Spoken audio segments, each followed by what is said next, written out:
یہ اتفاقی طور پر نہیں، اللہ تعالیٰ مجھ سے ناراض ہے۔ اب وہ کشتی کے کنارے کھڑے ہوئے اور سمندر میں کودا۔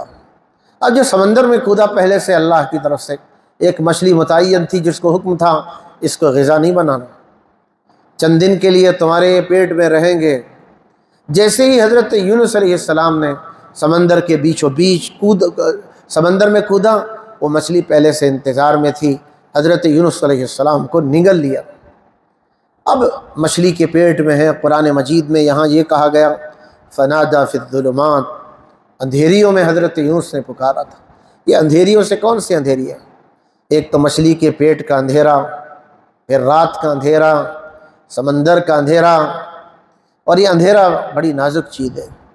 اللہ تعالیٰ نے اس واقعے کو بیان کر کے ہمیں بھی نصیحت فرمائی ہے اور بتایا ہے کہ مشکل وقت ہر آدمی پر آتا ہے، انبیاء علیہم السلام پر بھی مشکل وقت آتا ہے۔ انبیاء علیہم السلام ہر مشکل گھڑی میں، اندھیرے میں، پریشانیوں میں وہ اللہ کو پکارتے رہے۔ اگر آپ بھی مشکل میں ہیں، قرآن کی سورہ انبیاء کی آیت نمبر 88 میں یہ بتایا گیا کہ اگر یہ دعا تم بھی استعمال کرو جو مچھلی کے پیٹ کے اندھیرے میں حضرت یونس علیہ السلام پڑھتے تھے، لا الہ الا انت سبحانک انی کنت من الظالمین۔ کئی حدیثیں ہیں جن میں اس کا تذکرہ ہے کہ جو آدمی غم میں ہے، پریشانی میں ہے، مصیبت میں ہے، حالات میں گھرا ہوا ہے، اور وہ یہ آیت پڑھ لے لا الہ الا انت سبحانک انی کنت من الظالمین۔ قرآن مجید میں بشارت دی گئی، یہ اللہ تعالیٰ نے حضرت یونس کے دل میں بات ڈالی تھی، اسی کلمے کی برکت سے، دعا کی برکت سے اللہ کو پیار آیا، اللہ نے حضرت یونس کو مچھلی کے پیٹ میں زندہ رکھا۔ صرف زندہ نہیں رکھا، وہاں سے نکالا، منزل پر پہنچایا، پھر ذمہ داریاں دی۔ یہ سب کیسے ہوا؟ یہ سب اللہ کے حکم سے ہوا۔ اسی لیے بعض روایتوں میں اشارہ ہے کہ اس میں اعظم لا الہ الا انت سبحانک انی کنت من الظالمین میں موجود ہے۔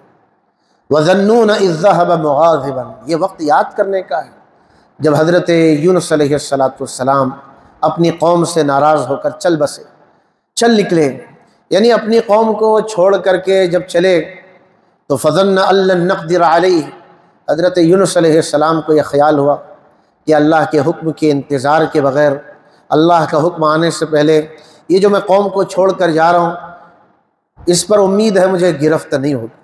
حضرت یونس علیہ السلام کا خیال تھا کہ پکڑ نہیں ہوگی، گرفت نہیں ہوگی، مگر پکڑ ہوئی۔ کشتی میں جا کر بیٹھے، طوفان آیا، کشتی سے سمندر میں کودنا پڑا، مچھلی نے نگل لیا۔ یہ کوئی کم مصیبتیں تھیں؟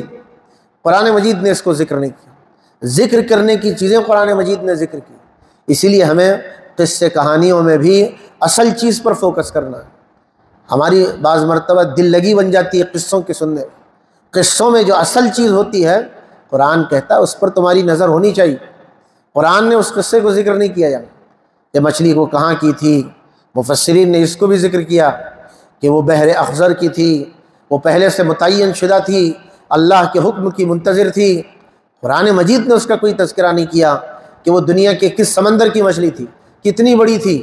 حضرت یونس علیہ السلام کو جس مچھلی نے کہاں نگلا تھا، کہاں سمندر سے باہر پھینکا، اس کی بڑی تاریخ ہے، قرآن نے اس کو نقل نہیں کی، اصل واقعہ نقل کیا۔ فنادی فی الظلمات، حضرت یونس علیہ السلام نے اندھیروں میں اللہ کو پکارنا شروع کیا۔ کیسے پکارا؟ دیکھیے، ایسے پکارا جس پکار کو دل سے پکارنا کہتے ہیں۔ اللہ کی یہاں وہی دعا قبول ہوتی ہے جو دل سے کی جاتی ہے۔ جب کسی انسان کا دل ٹوٹتا ہے، مشکل میں گھر کر اللہ کو پکارتا ہے، اللہ تعالیٰ کو بڑا پیار آتا ہے اس پر، اور پھر وہ آدمی پورے اسپرٹ کے ساتھ اور پورے جذبے کے ساتھ کہتا ہے لا الہ الا انت، تیرے سوا کوئی نہیں، مجھے مشکل سے نکالنے والا تو ہے، میرے مشکلات کو حل کرنے والا تو ہے، میرے حالات کو درست کرنے والا تو ہے، لا الہ الا انت، تیرے سوا کوئی معبود نہیں، انی کنت من الظالمین، میں ہی قصوروار ہوں، میں ہی غلطی کرنے والا ہوں۔ اگر کوئی آدمی اس آیت کو پڑھنے کا عادی بن جائے، وہ بہت جلد مسائل سے نکلے گا، اندھیروں سے نکلے گا، اجالے میں آئے۔ قرآن نے اندھیرے کیوں کہا؟ اندھیرے اس لیے کہا کہ اندھیروں میں انسان مایوس ہو جاتا ہے۔ اسی لیے کوئی آدمی کو اکانومی طور پر مجبور ہو جائے، رشتہ دار دشمن ہو جائے، پڑوسی دشمن ہو جائے، ستانے لگ جائے، مشکل حالات آ جائے، اندھیرا چھانے لگ جائے، امید کی کرنیں ختم ہو جائے، اس وقت آدمی اس کو پکارے جو حالات کو بدلنے والا ہے۔ اللہ کے پاس ناممکن کوئی چیز نہیں۔ میرے آپ کے پاس ہر چیز، ایک چیز ناممکن ہو سکتی ہے، لیکن اللہ کے پاس کوئی چیز ناممکن نہیں۔ لا الہ الا انت سبحانک انی کنت من الظالمین، انہی الفاظ کے بعد قرآن نے کہا فاستجبنا لہ، ہم نے حضرت یونس کی دعا قبول کر لی، ونجیناہ من الغم، ہم نے انہیں نجات سے آزادی دے دی، نجات دے دی اور غم سے نجات دے دی۔ وَكَذَلِكَ نُنْجِي الْمُؤْمِنِينَ، آیت کا یہ ٹکڑا بہت اہم ہے، یاد رکھو۔ حضرت یونس نے اللہ کو پکارا، پورے جذبے سے پکارا، ان کلمات سے پکارا۔ اگر آج بھی کوئی آدمی اللہ کو اسی جذبے سے ان کلمات سے پکارے گا، اللہ اسی طرح سنتا ہے جس طرح حضرت یونس علیہ السلام کی سن چکا ہے۔ یہ خبر دی گئی یہاں، کذالک وکذالک ننجی المؤمنین، اسی طرح ہم ایمان والوں کو پریشانیوں سے، مصیبتوں سے نجات دیتے ہیں، نجات دیتے رہیں۔ عربی گرامر میں مضارع کا صیغہ پریزنٹ اور فیوچر کے لیے آتا ہے۔ کیا معنی؟